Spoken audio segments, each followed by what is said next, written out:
حضرت عمر رضی اللہ تعالی عنہ کا زمانہ ہے جب یروشلم فتح ہوا. حضرت ابو عبیدہ بن جراح رضی اللہ تعالی عنہ حضرت عمر کو دعوت دیتے ہیں کہ آپ مدینے سے چلیں اور یروشلم میں پہنچیں. حضرت عمر مدینے سے چلتے ہیں. کتنا بڑا قافلہ لے کر کے, کتنا پروٹوکول ہے. حضرت عمر اکیلے اور ساتھ ایک غلام اور اونٹ بھی ایک, باری باری سوار ہوتے ہیں. کبھی غلام سوار ہوتا ہے, کبھی عمر سوار ہوتا ہے. حکمران تو وہ تھے لوگوں کی دہلیز پہ امن دینے والے, لوگوں کی چوکھٹ پہ جو ہیں وہ نور بانٹنے والے. آج کے حکمرانوں نے تمہیں رمضان المبارک کے اندر لوڈ شیڈنگ کا پیکج دیا ہے اور آج بچے بھی تڑپ رہے ہیں اور جوان بھی سسک رہے ہیں, اور ماہ سیام میں جن اذیتوں میں قوم کو مبتلا کر دیا ہے وہ کسی سے مخفی نہیں ہے. اور تمہیں میں حضرت عمر کی کہانی سناؤں. حضرت عمر دن کو تخت حکومت پہ بیٹھتے تھے اور ان کا تخت کو سونے زبرجد کا نہیں تھا, مسجد نبوی کی چٹائی تھی, اور سارا دن وہاں بیٹھ کے لوگوں کی باتیں سنتے. اور جب رات کے اندھیرے گہرے ہوتے عمر بھیس بدل کے مدینے کی گلیوں کا گشت کرتے. کہا تمہارے گھر سے دھواں نکل رہا ہے اور بچے رو رہے ہیں, ان کو کھانا کیوں نہیں دیتے؟ کہنے لگی عمر کی جان کو رو رہی. عمر کے پاؤں تلے سے زمین نکل گئی. کہا کیا ہوا؟ کہا 3 دن سے ہمارے ہاں کھانے کے لیے کچھ نہیں ہے. روزانہ بچے روتے ہیں اور میں ہنڈیا کے اندر پتھر ڈال کر کے نیچے سے آگ ڈالتی رہتی ہوں کہ بچے انتظار کر کر کے سو جائیں گے. کم وقت سو بھی نہیں رہے اور وہ پتھر پکیں گے بھی کیا, اور میں عمر کی جان کو رو رہی ہوں. حضرت عمر کا کلیجہ دہلنے لگا. فوراً پلٹے واپس بیت المال میں آئے, گھی کا ایک کنستر لیا, آٹے کی بوری لی, مرچ مسالہ جات بہت کچھ اٹھایا, اپنے کندھے پہ رکھا, بوری اپنی کمر پہ لا دی. عمر بیت المال سے نکلے تو آپ کے خادم اسلم نے دیکھ لیا, آگے بڑھا, کہا میرے آقا میں اٹھاتا ہوں. عمر کی آنکھوں میں آنسو ہے. کہا اسلم قیامت کے دن میرا بوجھ اٹھا لو گے؟ کہا قیامت کے دن تو اپنا اپنا بوجھ اٹھانا پڑے گا. کہا عمر کو آج اپنا ہی اٹھانے دو. حضرت عمر وہ گھی کا کنستر اور وہ آٹے کی بوری سر پہ اٹھائے ہیں اور اس خاتون کے گھر جاتے ہیں اور دستک دیتے ہیں. وہ جب دیکھتی ہے اس کی جان میں جان آ جاتی ہے. کہا جلدی جلدی آٹا گوندو, اور عمر سبزی کاٹنے لگ جاتے ہیں. حضرت عمر رضی اللہ تعالی عنہ سبزی تیار کر دیتے, ادھر آٹا گند جاتا ہے اور پھر اوپر چولہا رکھا جاتا ہے, چولہے کے اندر آگ رکھی جاتی ہے, وہ کھانا پکانے لگتی ہے, آگ بجھتی ہے.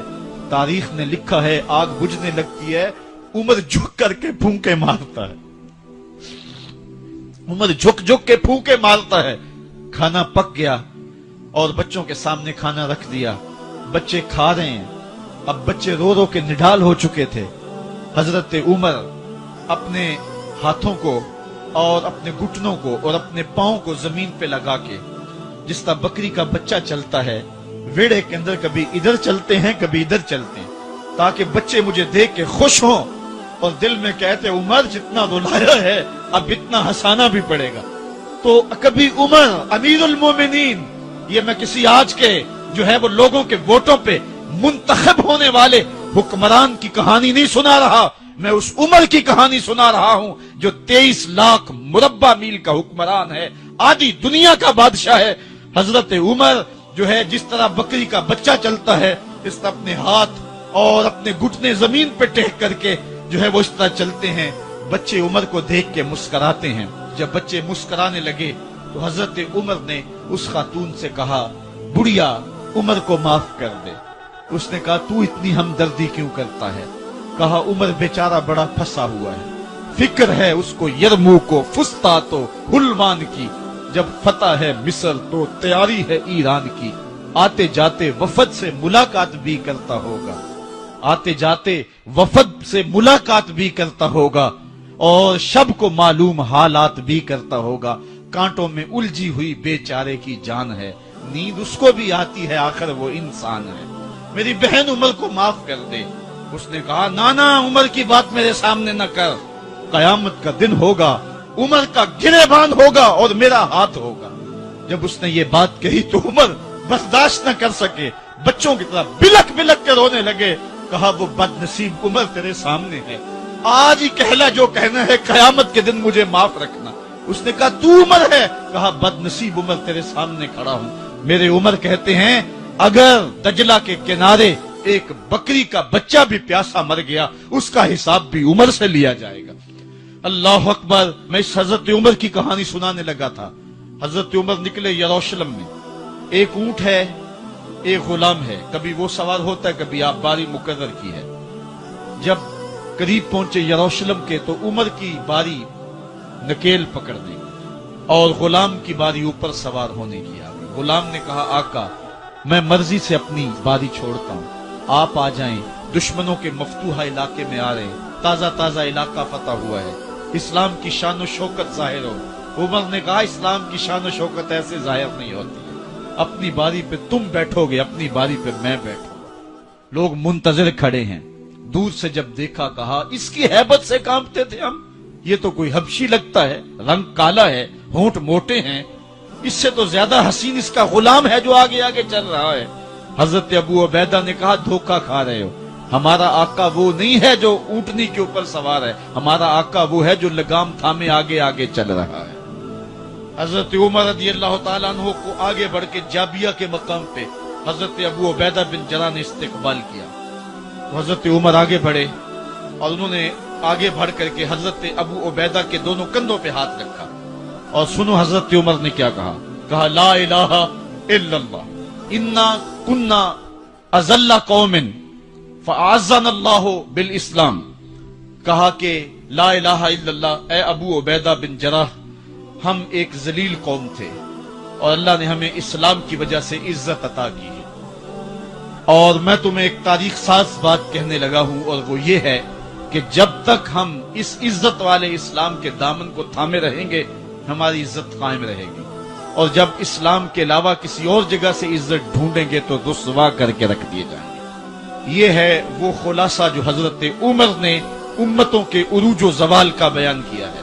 اس امت کو جو خیرات ملی ہے تخت و تاج کی، وہ پینٹاگون سے نہیں ملی، وہ واشنگٹن سے نہیں ملی، وہ وائٹ ہاؤس سے نہیں ملی، وہ محمد عربی کے جوڑوں کا صدقہ ملی ہے۔ اس لیے جب ہم نے اسلام سے انحراف کیا، پاکستان حاصل کیا گیا تھا۔ پاکستان کا مطلب کیا؟ لا الہ الا اللہ۔ ہم نے اس نعرے کو چھوڑ دیا ہوا ہے، ہم نے انحراف کر دیا ہے۔ آج ہماری نظریں مغرب کی طرف لگی ہیں کہ تخت و تاج اس سے نصیب ہوتے ہیں، اور دنیا کے اوپر ہم رسوا ہو کے رہ گئے۔ ہماری پستی، ہماری زبوحالی، ہماری ذلت کا سبب یہ ہے کہ جس جگہ سے ہمیں عزت ملی تھی ہم نے وہ مرکز ہی چھوڑ دیا ہے۔ اس مرکز حیات کو، اس مرکز زندگی کو، اس مرکز عزت کو ہم نے چھوڑ دیا ہے، اور دنیا کے اوپر ہم رسوا ہو رہے ہیں۔ انہی حضرت عمر کی کہانی ہے۔ وادی تہامہ سے گزر رہے تھے کہ بچوں کی طرح بلک بلک کے رونے لگے۔ کہا عمر جوان آدمی ہو اور بچوں کی طرح بلک کے رو رہے ہو؟ کہا تم نہیں جانتے، مجھے بچپن کی کہانی یاد آ گئی۔ کہا کیا کہانی ہے؟ کہا یہی عرض تہامہ تھی، میرے باپ خطاب نے مجھے 5 اونٹ دیے تھے، کہا انہیں لائن میں کھڑا کرو سیدھا۔ میں آگے والا سیدھا کرتا تھا، پیچھے والا ٹیڑھا ہو جاتا، پیچھے والا سیدھا کرتا، آگے والا ٹیڑھا ہو جاتا۔ میرے باپ خطاب نے مجھے بڑا مارا۔ کہا ایک عرب کے بیٹے ہو کے تم سے 5 اونٹ لائن میں کھڑے نہیں ہوتے؟